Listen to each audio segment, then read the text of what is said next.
It is really time, और उसने सारी दुनिया को परेशान करके रखा है। और वो कौन सा ऑर्गेनिज्म है? अभी जो पैंडेमिक चल रहा है जिसका, कौन सा ऑर्गेनिज्म? कोविड-19, राइट? कोरोना वायरस है ना? कितना छोटा है पता है आपको? ये जो है, ये अगर पूरे दुनिया के कोविड-19 ले ले, सारे दुनिया के वायरसेस को हम कलेक्ट कर ले, तो सारे दुनिया के वायरस कलेक्ट करने के बाद एक छोटे से टीस्पून में या एक छोटे से टेबल स्पून में सारे के सारे समा जाएंगे।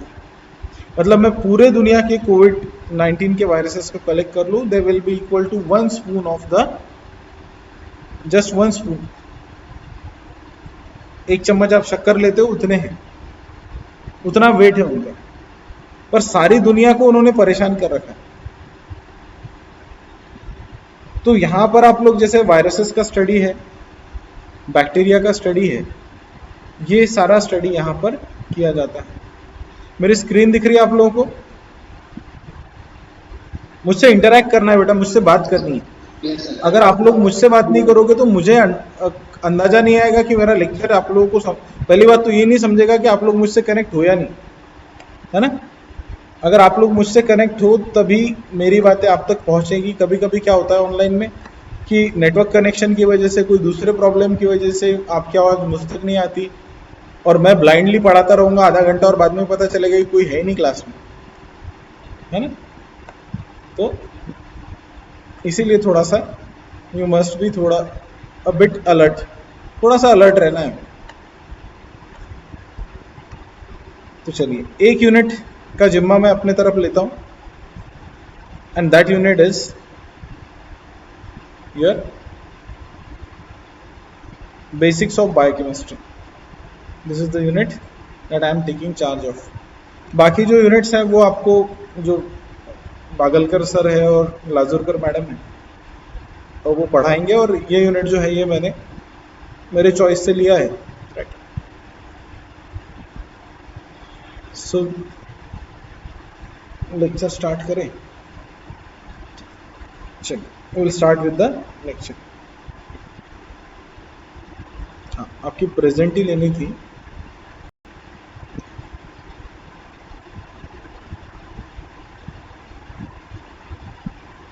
एक बार आपकी प्रेजेंट ही ले लेते हैं, कितने लोग हैं लेक्चर में, और यही लेक्चर आपको रिकॉर्डेड मिल जाएगा। तो इसलिए कोई चिंता नहीं करना है। अगर कहीं पर नेटवर्क प्रॉब्लम हो तो आपको सेम लेक्चर जो है, ये सेम लेक्चर रिकॉर्डेड मिल जाएगा, ठीक है?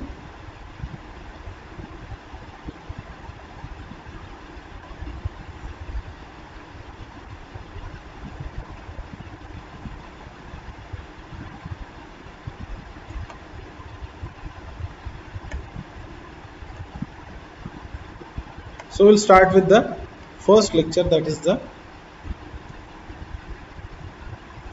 we'll start with our syllabus, that is biochemistry।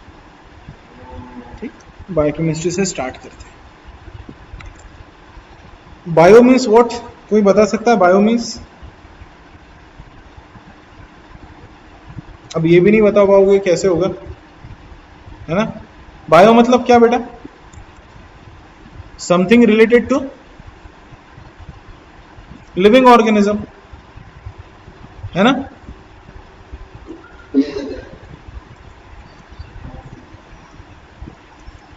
मेरी स्क्रीन दिख रही है ना आप लोगों को? BSc first year, your semester is 2 and our lecture date is, कितनी डेट है आज की? 19th जून, नहीं जुलाई 2021, okay? And the class is microbiology,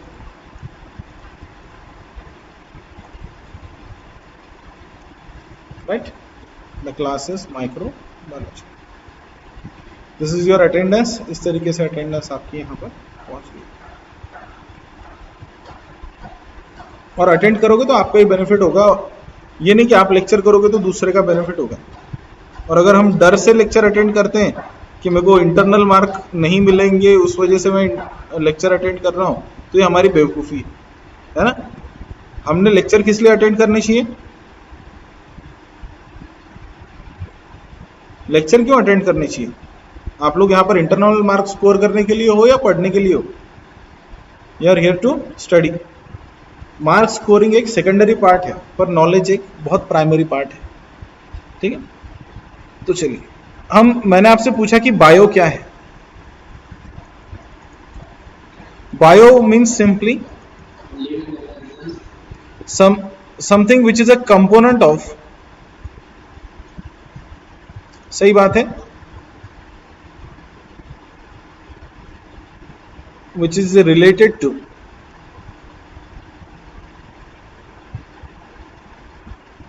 or which is a component of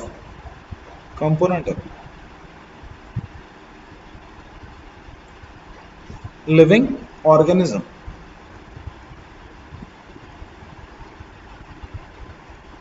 right? ये जो किसी एक लिविंग ऑर्गेनिज्म का क्या है? कंपोनेंट है। तो जैसे मैंने ये बंदा लिया, ये कौन है? Who is he? He is suppose,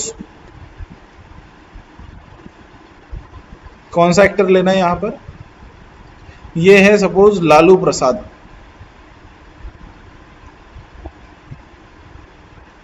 who is he? Lalu Prasad. और ये एक लिविंग ऑर्गेनिज्म है ना?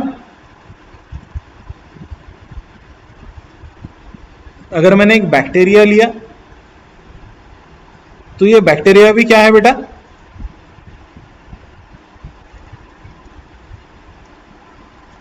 जैसे हमने इसको नाम दे दिया लालू प्रसाद, इसको नाम दे सकते हैं हम, है ना? सही बात है ना? एक बैक्टीरिया को हम क्या नाम दे सकते हैं? हम इकोलाई बोल सकते हैं उसे, या फिर हम उसे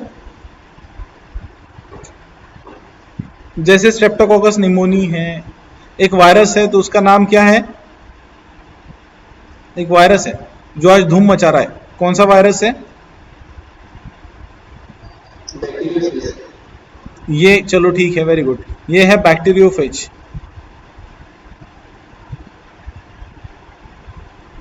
ये है लैम्बडा। तो ये लैम्बडा मतलब ये जैसे कि लालू प्रसाद यादव होता है ना, तो ये यादव जो है ये लैम्बडा नाम बताता है। ठीक, अपन नाम उनका नहीं लेंगे, तो ये ही इज लालू प्रसाद। अब चलिए, ये लिविंग ऑर्गेनिज्म है, ठीक है, ये सारे लिविंग ऑर्गेनिजम्स। अगर मैं इनको तोड़ दूं, अगर सपोज मैंने एक बैक्टीरिया लिया, एक कोई भी सेल ली, है ना, suppose I have taken one cell, तो सेल के अंदर अलग अलग चीजें होती है, कौन कौन सी? माइटोकॉन्ड्रिया होता है, अगर प्लांट सेल है तो उसमें क्या होता है? क्लोरोप्लास्ट होता है, गोल्गी कॉम्प्लेक्स होता है, ईआर होता है, जो कुछ भी चीजें। तो मैं एक सेल लेता हूं, और इस सेल में अगर मैं इस सेल को ब्रेक डाउन करता हूं,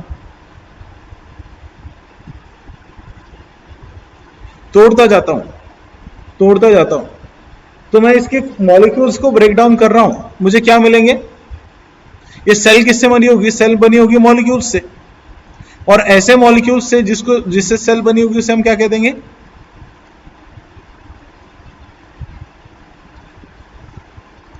These molecules are called as what?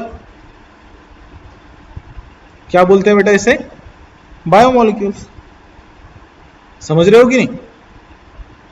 तो अगर मैं इसको तोड़ू, मराठी त्याला म्हणतो आपण विघटन करणे, तो अगर मैं एक सेल लू and I will chop down the cell, अगर मैंने सपोज प्लाज्मा मेम्ब्रेन, पता है किसी को plasma membrane? Anyone from the class? चलो, सेल वॉल पता है? सेल वॉल, प्लांट की सेल वॉल किससे बनी होती है बेटा? ठीक है, तो प्लांट की सेल वॉल बनी होती है सेलुलोज से। आपका आंसर सही है, काइटिन से बनी होती है। काइटिन जो होता है वो फंगल सेल वॉल में होता है। तो सेलुलोज क्या है? Cellulose, the cell wall is made up of, it is made up of cellulose. Cellulose is made up of glucose.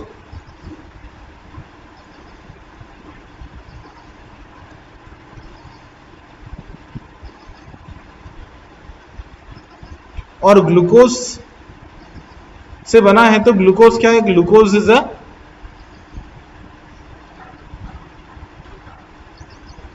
Are what?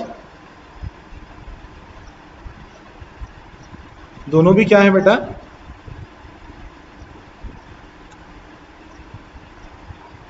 दोनों भी क्या है? बोलिए. Both are what? Both are biomolecule. ठीक है. अगर मैं इसका सेल का न्यूक्लियस लूं, सेल से क्या निकालूं और न्यूक्लियस में क्या देखूं?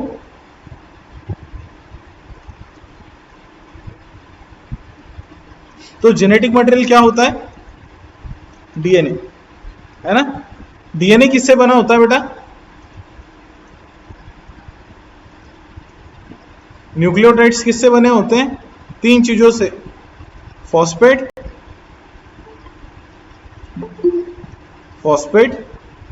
Ribo sugar. अब इसमें दिमाग नहीं डालना है, सिर्फ समझना है. फॉस्फेट, राइबो शुगर और नाइट्रोजनस बेस. ये सारे क्या है बेटा?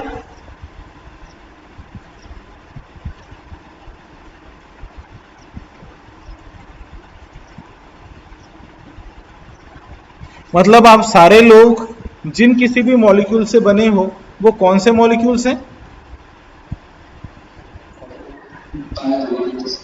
सो living organisms are made up of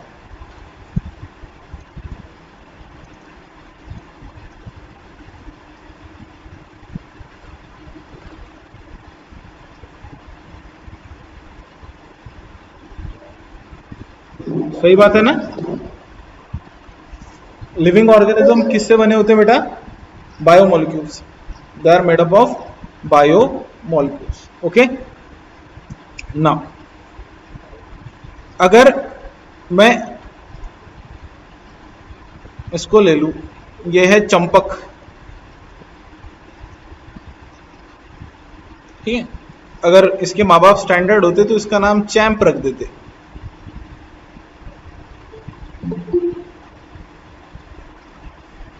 है ना. इसका नाम क्या रख देते? चैंप. तो चलिए हम इस चंपक को ही लेते हैं.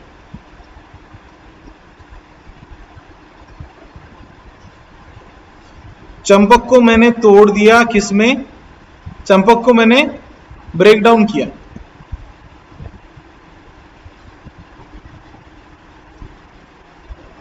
तो मुझे क्या मिलेंगे? What I will get? I will get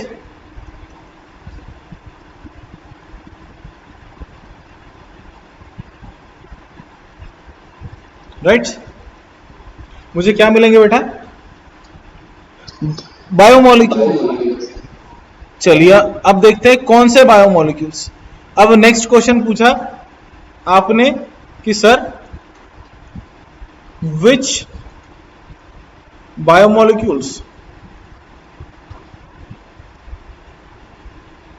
we will get?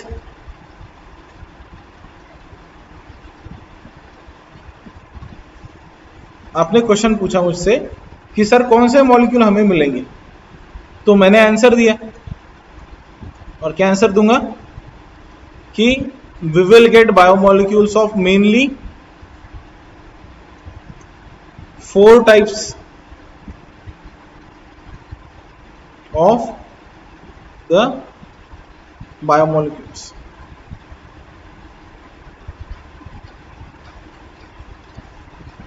मैंने क्या आंसर दिया? कितने टाइप के? मैंने कहा मेनली. ठीक है. ऐसा नहीं कि 4 ही है, ये गलत हो जाएगा अगर मैं सिर्फ 4 कहूं. हजारों टाइप के बायोमोलिक्यूल है, पर 4 बेसिक है. 4 जो है ये मेन टाइप के बायोमोलिक्यूल। मेनली कितने टाइप हैं? 4। अब किसी ने पूछा कि विच 4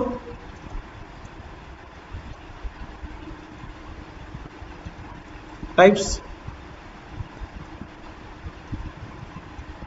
समझ में आ रहा है ना बेटा lecture?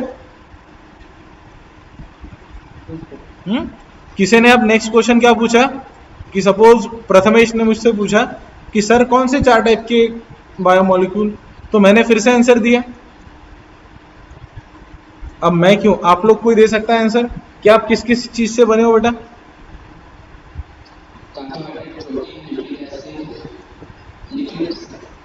Excellent.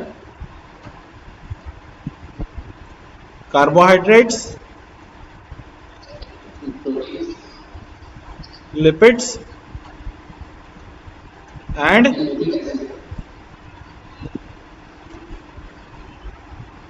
So this is the excellent answer कि मैं भी यही लिखने वाला था। 4 ही टाइप के बायोमोलिक्यूल से आप लोग सभी और मैं भी बने हैं, है ना? तो जैसे हमारे लिटरेचर में कहा जाता है कि हम किससे बने हैं? धरती, वायु, आकाश, जल, अग्नि। सो वो भी सही है, वो भी कोई गलत नहीं है, पर हम यहां पर ये कहेंगे कि हम कितने लोगों से बने हैं? We are made up of what? We are made up of these 4 principal types of biomolecules. चलिए देखते हैं।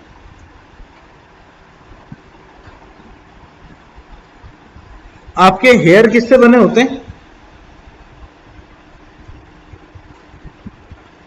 बाल किससे बने होते हैं?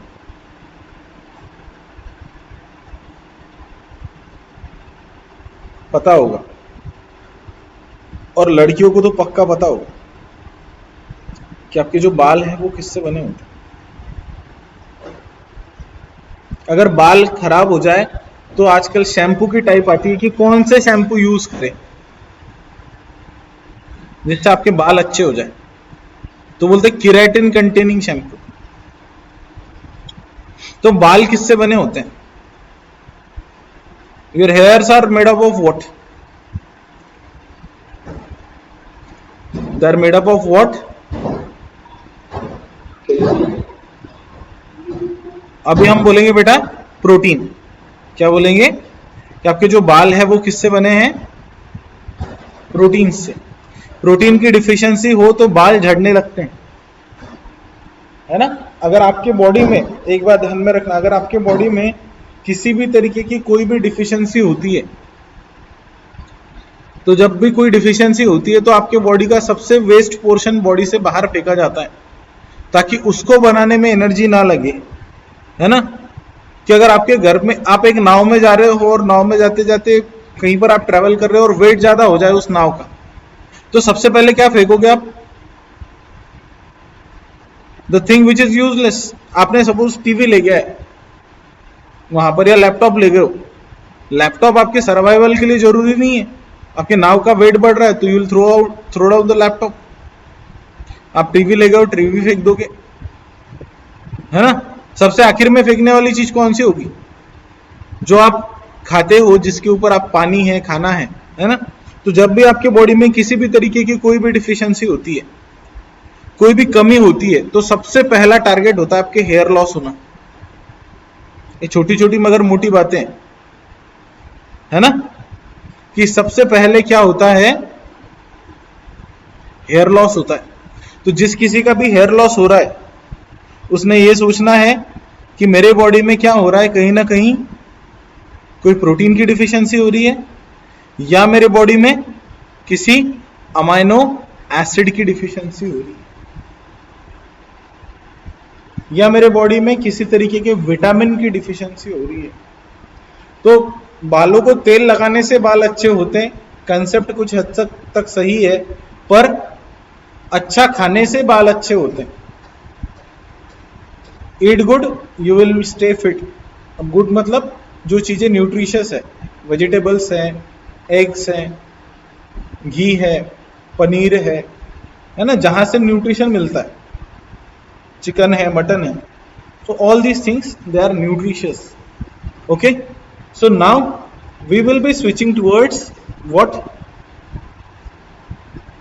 Towards the first topic.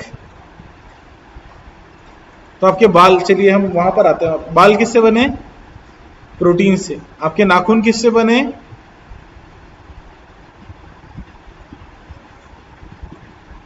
Nails किससे बने? ये भी प्रोटीन से बने, है ना। आपके बोन्स किससे बने होते हैं? बोन्स, ये भी नहीं बता पाओगे बोन किससे बने होते हैं? हड्डियां किससे बनी होती है?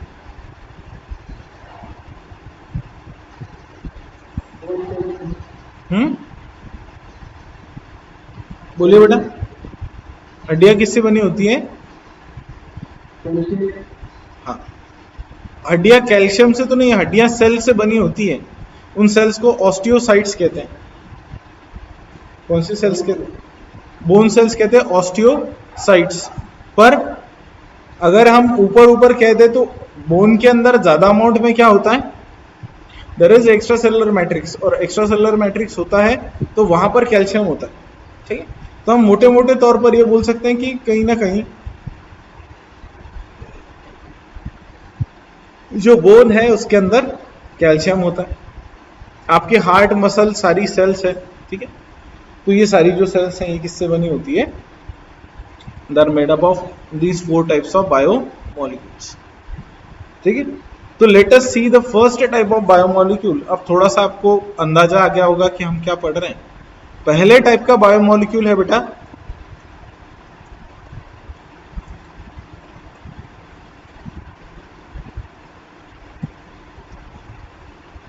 the first type of biomolecule is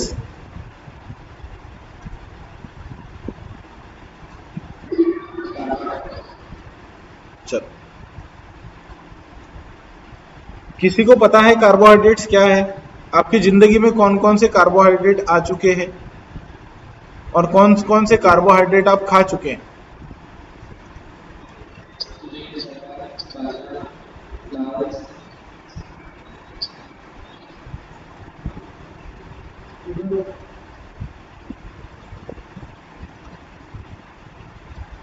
किसने दिया आंसर? सही आंसर है। किसने दिया है? व्हीट, ज्वार, बाजरा, दाल। सोहेल, वेरी गुड बेटा। और किसी ने शुगर भी बोला है? कौन है शुगर बोलने वाला? Aslam, very good. Sohail and Aslam. तो कार्बोहाइड्रेट्स को इन जनरल टर्म क्या कहा जाता है? व्हीट, ज्वार, बाजरा, दाल, या जिस किसी चीज का भी आटा होता है, ठीक है, उसमें होते हैं कार्बोहाइड्रेट्स। तो बेसिकली दे आर शुगर्स। दोनों भी आंसर सही है, ठीक, शुगर्स होती है।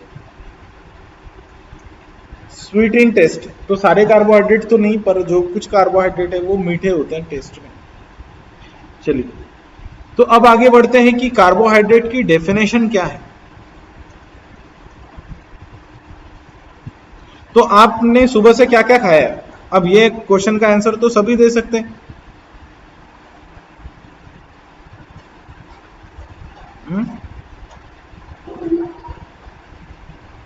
ये क्वेश्चन का आंसर देगी आकांक्षा। आकांक्षा बेटा, क्या खाया सुबह से?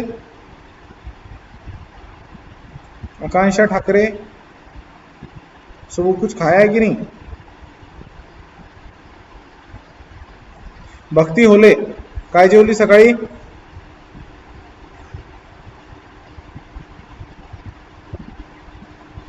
भक्ति, क्या खाए हो बेटा सुबह? अजीब प्राणी हो यार आप लोग ये भी नहीं बता पाते कि क्या खाए सुबह। इतना किससे डर रहे हो? कौन फांसी पे चढ़ा रहा है आपको?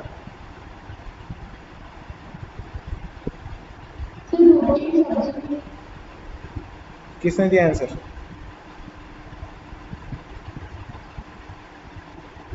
आंसर जिसने दिया वो अप्रिशिएबल है कि रोटी सब्जी खाइए। रोटी किससे बनती है?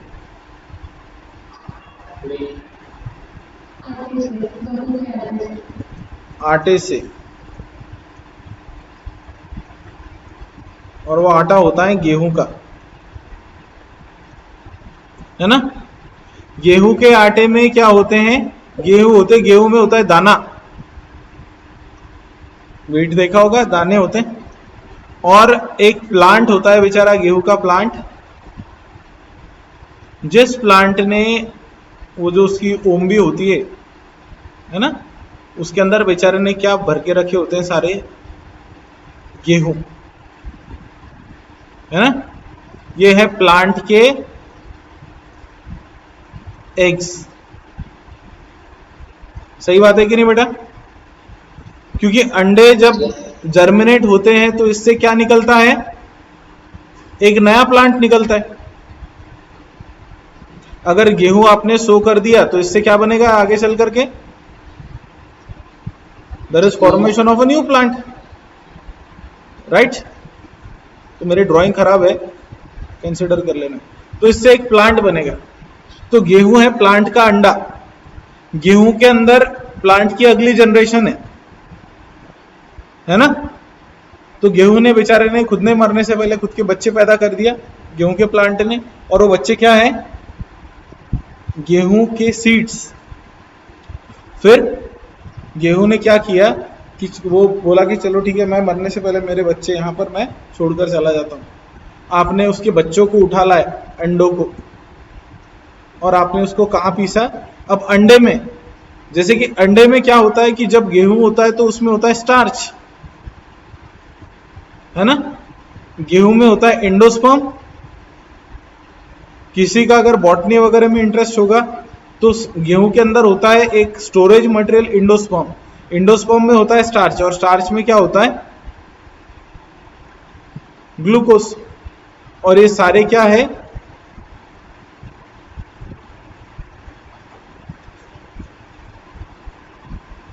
स्टार्च और ग्लूकोज क्या है, कार्बोहाइड्रेट की अलग अलग फॉर्म है ना। Starch and glucose are the form of carbohydrates. Class छोड़कर भागना नहीं है, इतना इंटरेस्टिंग क्लास चल रहा है और कुछ कुछ लोग भाग जा रहे हैं क्लास छोड़कर। 12 थे, 9 8 हो या 10 हो गए कुछ, तो भी 10 के आसपास। तो गेहूं के जो एंडोस्पर्म है, उस एंडोस्पर्म में स्टार्च है, स्टार्च में क्या है, ग्लूकोज। ग्लूकोज से क्या मिलती है,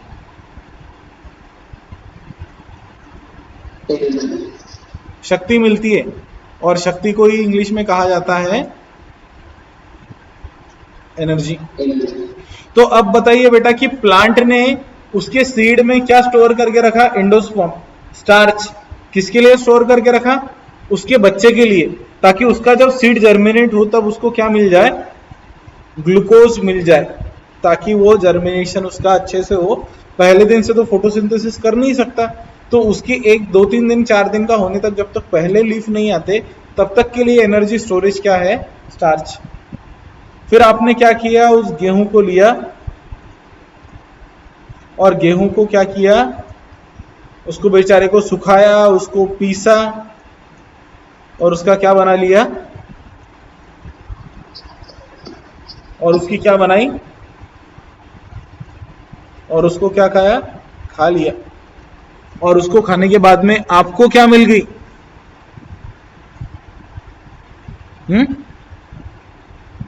क्या मिलेगा आपको, आप खा रहे हो, उसने आपको खा लिया। ये आलिया नहीं है ना, this is not Alia, this is खा लिया।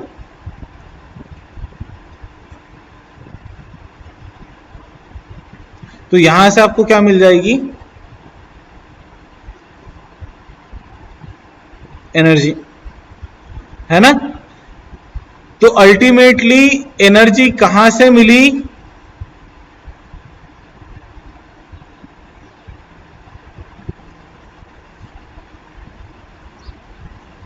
कहां पर थी एनर्जी, कार्बोहाइड्रेट में। और वो एनर्जी कहां से मिली, कार्बोहाइड्रेट में। मतलब अब बताओ कि आपकी डे टू डे लाइफ में आज जो आप हो, आज जो आप काम कर रहे हो, आपने कुछ भी काम किया हो चाहे नहीं भी किया हो, आप सिर्फ बैठे हो दिन भर घर में, है ना, तो भी आपका हार्ट पंप कर रहा है कि नहीं, है ना, तो भी आपके ब्रेन काम कर रहा है कि नहीं, आप कोमा में थोड़ी चले गए हो बैठे हो, तो आप सोच रहे हो ना, तो भी आप देख रहे हो, तो देखने के लिए भी एनर्जी लगती है। आप सुन रहे हो, सुनने के लिए भी एनर्जी लगती है। आपने मोबाइल को उठाया है, मोबाइल उठाने के लिए भी एनर्जी लगती है। आप चलते हो, उसके लिए भी एनर्जी लगती है। तो सारी एनर्जी लगभग लगभग, अगर इंडियन फूड देखें, अगर हम भारतीय फूड देखें, तो सारी एनर्जी कहां से आती है? जनरली हम कार्बोहाइड्रेट खाते हैं, और जो फॉरेनर्स होते हैं, जहां पर मीट, रेड मीट या फिर चिकन मटन, ये अंडे, ये ज्यादा होता है खाने में, वो लोग प्रोटीन बेस्ड डाइट खाते हैं। हम लोग कार्बोहाइड्रेट बेस्ड डाइट ज्यादा प्रेफर करते हैं, इंडियन लोग। तो आपके जो भी खाना खाया आपने रोटी खाई, किसी के सीड खाए, सीड में कार्बोहाइड्रेट होगा। आपने चावल खाए, उसमें किसी के सीड है, उसमें कार्बोहाइड्रेट होगा। आपने दाल खाई, दाल भी किसी की सीड है, उसमें कार्बोहाइड्रेट होगा। आपने पत्ता गोभी खाई, पत्ते के अंदर सेलुलोज होता है, फाइबर होता है, उसमें भी कार्बोहाइड्रेट है। भले ही वो सेलुलोज से आपको एनर्जी नहीं मिलती है, तो पत्ता गोभी से कोई एनर्जी नहीं मिलेगी, बट व्हेन यू ईट फूल गोभी, उसको हम कैबेज कहते हैं, सॉरी कॉलीफ्लावर कहते हैं, तो कॉलीफ्लावर से आपको एनर्जी मिलेगी। आप पोटैटो खा रहे हो, तो पोटैटो में स्टार्च भरे होते हैं, और उससे आपको एनर्जी मिलेगी। तो कार्बोहाइड्रेट ही कार्बोहाइड्रेट है आपके आजू बाजू में। खाने की कोई भी चीज उठाओ, चाहे सेव उठा लो, चिप्स उठा लो, सारे क्या हैं? सारे क्या हैं? कार्बोहाइड्रेट। प्रोटीन तो गिने चुने चीजों में है बेटा। पनीर में प्रोटीन है, हाँ, सिर्फ कार्बोहाइड्रेट नहीं होते, पर कार्बोहाइड्रेट की परसेंटेज ज्यादा होती है। चाय बनाइए तो चाय में शुगर है, कार्बोहाइड्रेट है। चाय में दूध है, दूध में लैक्टोज है, कार्बोहाइड्रेट है। मिल्क में प्रोटीन भी होते हैं, है ना? तो ये है कार्बोहाइड्रेट्स। तो कार्बोहाइड्रेट के बिना जी सकते हो क्या? नहीं। और जिसके बिना जी नहीं सकते, उसको पढ़ना जरूरी है कि नहीं?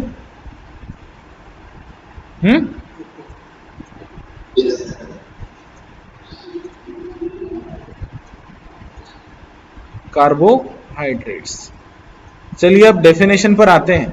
लगभग हमने पौन घंटे से हम क्या पढ़ रहे हैं? सिर्फ इधर उधर की बातें।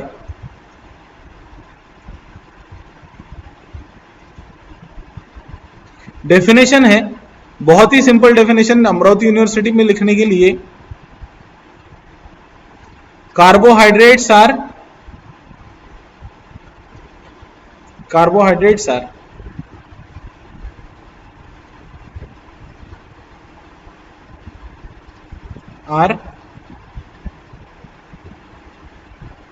hydrates of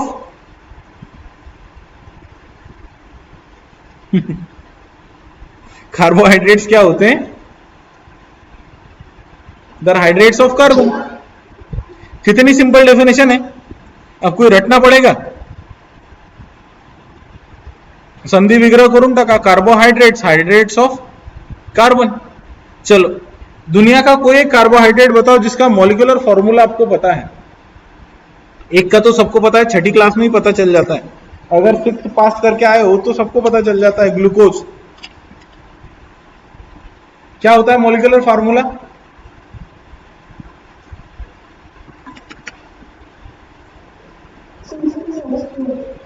और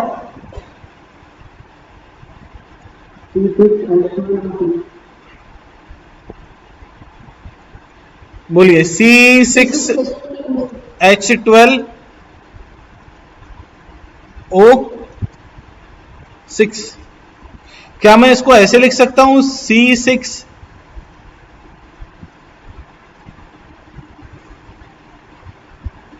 क्या ये दोनों इक्वल है?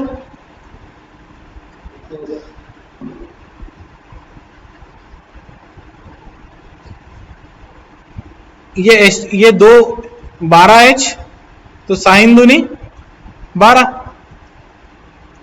है ना बेटा? और 6 ऑक्सीजन, तो 6 के 6।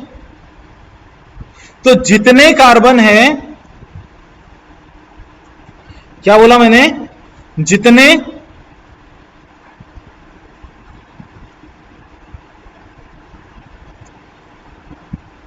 उतने ही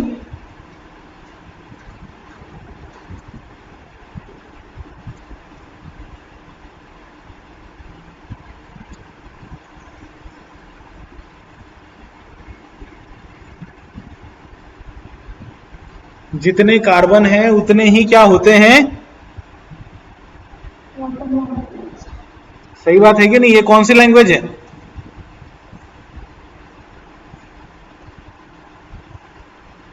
व्हाट्सएप वाली इंग्लिश है कि नहीं अपनी? ऐसे ही लिखते हो ना? आज मी गावाला चालली, तो आप लिखते हो आज मी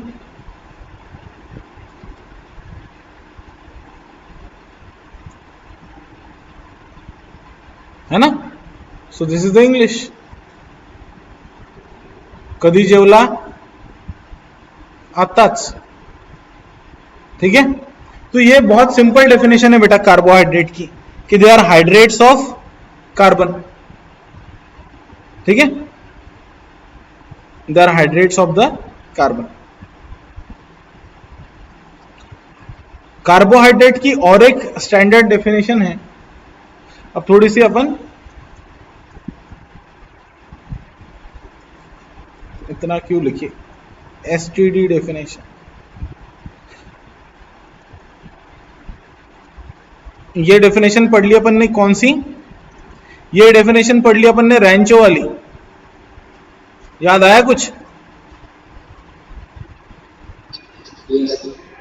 है ना? 3 इडियट्स याद आए कि नहीं? तो ये डेफिनेशन पढ़ लिया अपन ने रैंचो वाली, पर अपने को चतुर वाली डेफिनेशन भी पढ़ना है. तो चलिए चतुर वाली डेफिनेशन पढ़ते हैं. तो चतुर बोलता है कि कार्बोहाइड्रेट क्या है? वो बोलता है कि दे आर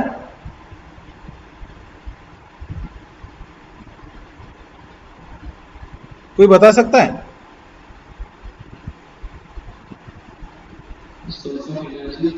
नहीं.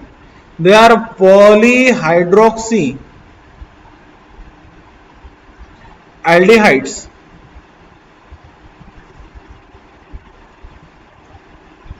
और पॉली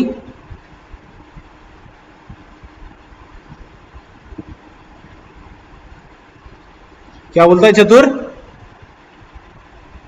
ये बोलता है कि दे आर पॉलीहाइड्रोक्सी एल्डिहाइड्स और पॉलीहाइड्रोक्सी कीटोन. गलत रैंचो भी नहीं है और गलत चतुर भी नहीं है. तो सबसे पहले एल्डिहाइड ग्रुप बताइए कोई भी आप लोगों में से कि एल्डिहाइड क्या होते हैं?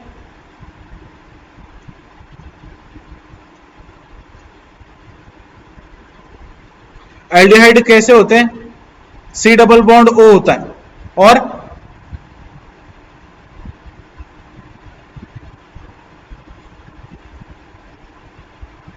एल्डिहाइड नहीं पता? वो सब पास हुए हो ना? अरे 12th पास हुए हो ना?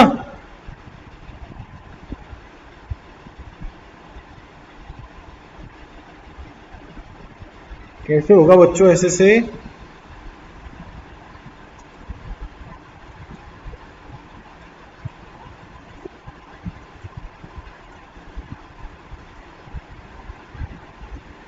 ये एल्डिहाइड ग्रुप है. आर सी एच ओ है ना? और कीटोन ग्रुप कौन सा होता है?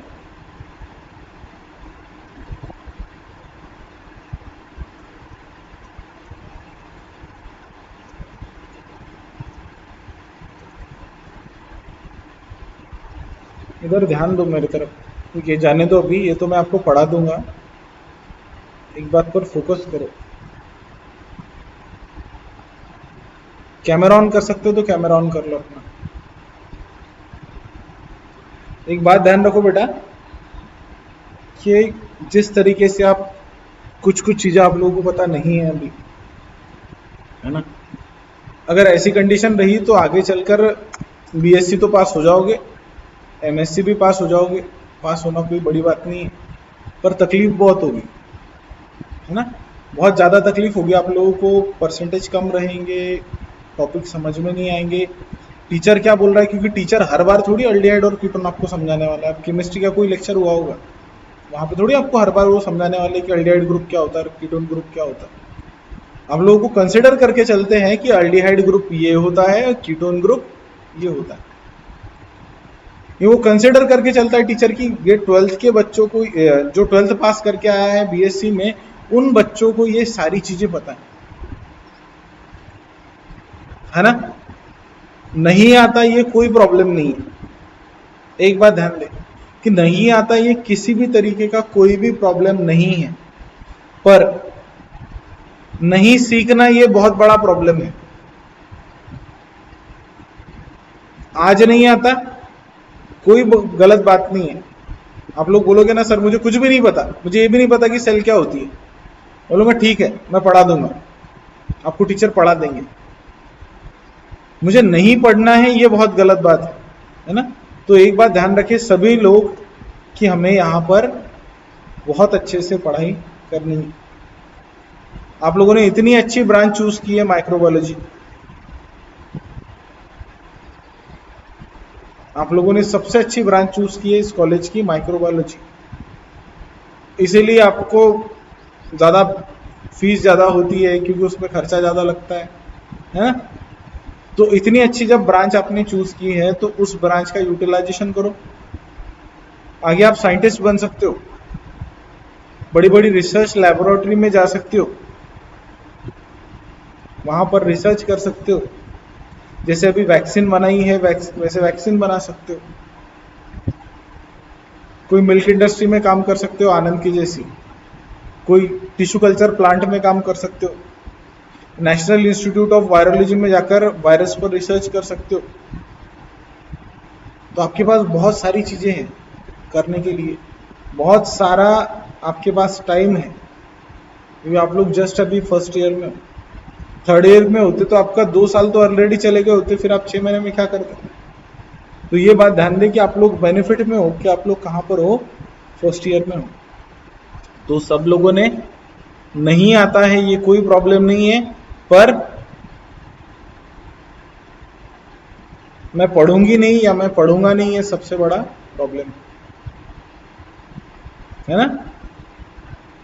और अब आप अभी तो ठीक है अभी कोरोना चल रहा है, पर जैसे ही आप लोग यहाँ पर कॉलेज में आते हो तो कॉलेज में रेगुलर अटेंडेंस रखना, कॉलेज में रेगुलरली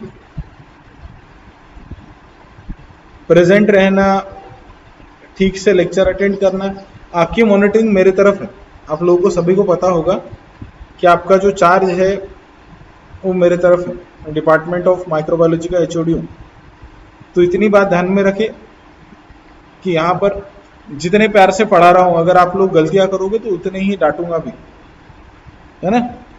इसलिए इतनी बात ध्यान में रखना है कि हम लोगों ने जब भी कॉलेज शुरू होगा तब हम लोगों ने ईमानदारी से आना है, पढ़ना है। किसके लिए पढ़ना है? जायसवाल सर के लिए पढ़ना है क्या? नहीं।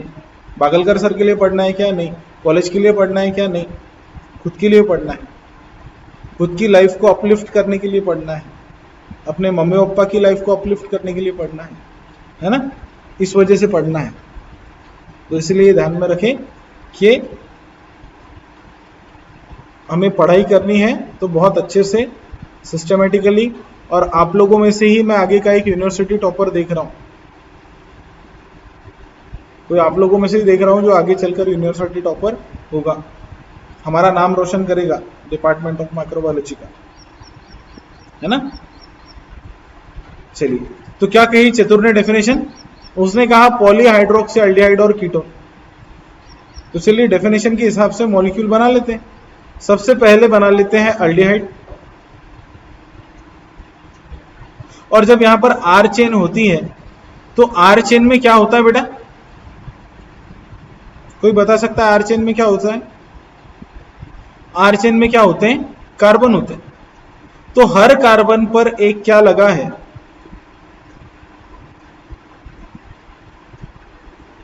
चलिए यहां पर मैंने ये कर लिया। क्या इसमें पॉलीहाइड्रोक्सी है? एक से ज्यादा हाइड्रोक्सिल ग्रुप आए क्या? क्या इसमें पॉलीहाइड्रोक्सी है? पॉली मतलब 2 या उससे ज्यादा, है ना।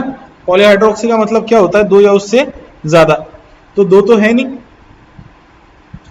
एक ही है, तो ये कार्बोहाइड्रेट नहीं है। पर अगर मैं ऐसे कोई कंपाउंड बनाऊं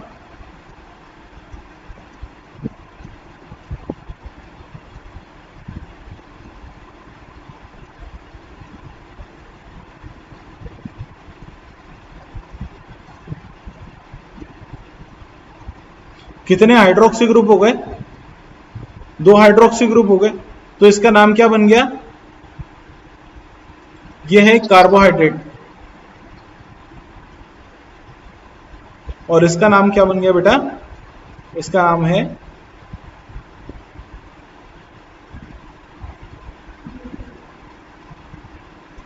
क्या नाम है इसका? ग्लिसरॉल्डिहाइड। ठीक है, इसका नाम होता है ग्लिसरॉल्डिहाइड। क्योंकि इसका ओरिजिन कहां से हुआ है? इसके पीछे पैरेंटल कंपाउंड कौन था? अल्डिहाइड था कि कीटोन था? इसके पीछे पैरेंटल कंपाउंड कौन था बेटा? अल्डिहाइड था, है ना? तो यहां से देखिए, ये एक अल्डिहाइड है। अल्डिहाइड में आर की जगह पर यहां पर ये रख दिया, CH2 होता है और OH होता है। तो CH2OH रख दिया, तो डेफिनेशन सेटिस्फाई नहीं हुई, क्योंकि ये क्या बना? मोनोहाइड्रोक्सी अल्डिहाइड।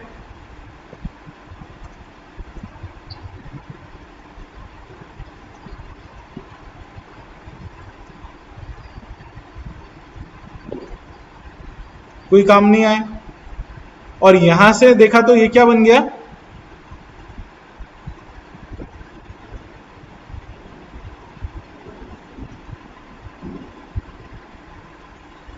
ये बन गया पॉलीहाइड्रोक्सी अल्डिहाइड। कितने हाइड्रोक्सिल ग्रुप है?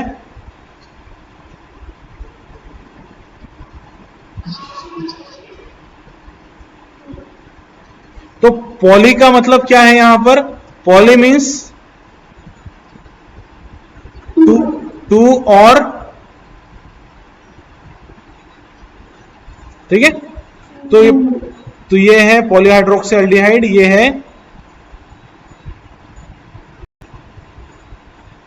ये कार्बोहाइड्रेट है, दिस इज नॉट।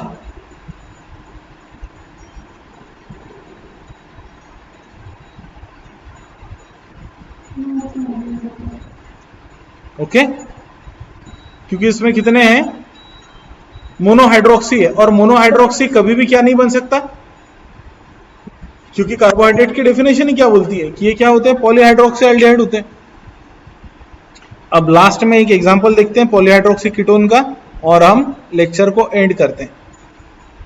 तो कीटोन ग्रुप कौन सा होता है बेटा? C double bond O, R और R। ये कौन सा ग्रुप है?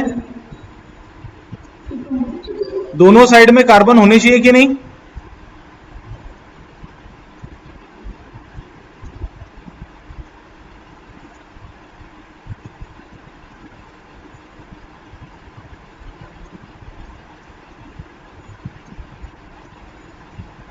देखिए,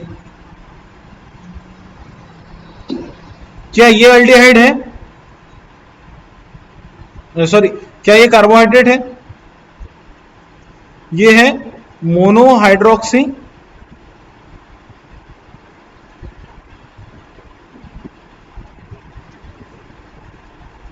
तो क्या ये अल्डिहाइड होगा? क्या ये कार्बोहाइड्रेट होगा?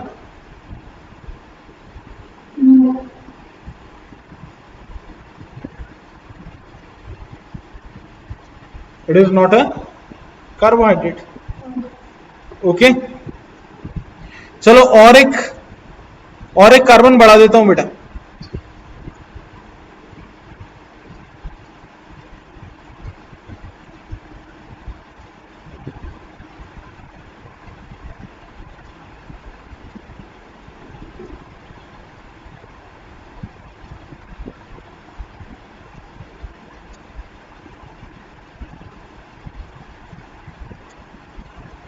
ये है डायहाइड्रोक्सी।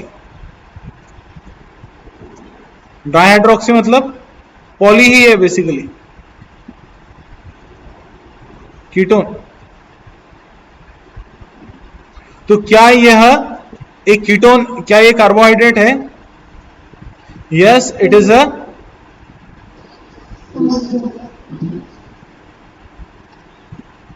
और इसका नाम क्या है बेटा? इसका नाम है डायहाइड्रोक्सी